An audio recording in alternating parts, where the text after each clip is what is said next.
Anak itu berteriak dengan putus asa. Ketika petugas pemadam kebakaran mendekat, ia menemukan anak itu terjebak jauh di dalam sebuah sumur tua yang telah ditinggalkan. Kemudian anggota tim menurunkan kamera untuk memeriksa dan menemukan anak itu berada pada kedalaman 13 meter dalam keadaan meringkuk. Ibu anak itu berlari begitu mendengar berita tersebut. Sementara itu, para petugas pemadam membahas rencana penyelamatan, maka mereka segera membawa mesin pengebor sumur dan alat penggali. Mereka berencana mengebor sumur lain dan menggali dari bawah menuju lokasi sumur tua tersebut. Namun, badai mendadak mengganggu kerja para pemadam kebakaran. Selain itu, mesin pengebor bisa menarik sambaran petir. Ketika pemimpin tim mendengar bahwa hanya tersisa 1 meter lagi, ia memutuskan untuk mengirim seseorang menggali secara manual. Maka Eddie menawarkan diri untuk turun dan menyelamatkan anak itu. Awalnya ia tidak menemukan anak itu, tapi kemudian ia melihat ke bawah dan melihatnya. Hujan membuat tubuh Eddie tergelincir dan setengah tubuh anak itu sudah basah kuyup. Eddie segera melaporkan situasi tersebut kepada pemimpin tim, tetapi suara Eddie tidak terdengar jelas. Eddie menggenggam tangan anak itu dan bersiap menariknya naik. Ketika pemimpin memerintahkan untuk menarik Eddie, tarikan mendadak membuat Eddie melepaskan tangan anak itu. Jadi ia dengan cepat memotong tali dan kembali turun. Ketika pemimpin tim melihat tali putus, ia sadar ada sesuatu yang tidak beres dan mengirim seseorang untuk memeriksa. Eddie kembali memanjat ke permukaan dan mengangkat anak yang terjebak. Ia membungkus anak itu dengan selimut termal. Ketika anggota tim yang turun untuk memeriksa tiba, ia melihat keduanya selamat dan menghela napas lega. Eddie menyerahkan anak itu kepada anggota tim dan memintanya menyelamatkan anak itu lebih dulu.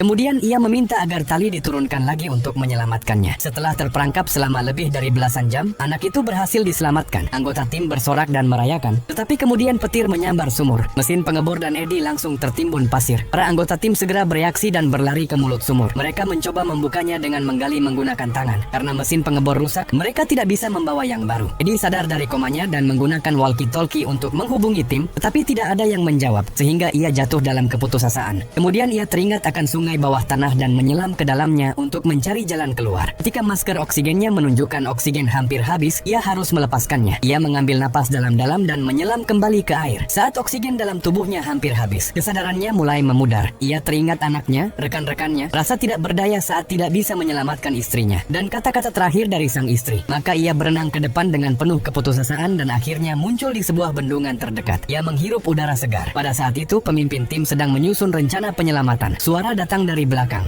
Itu adalah Eddie, yang telah lolos dari bahaya.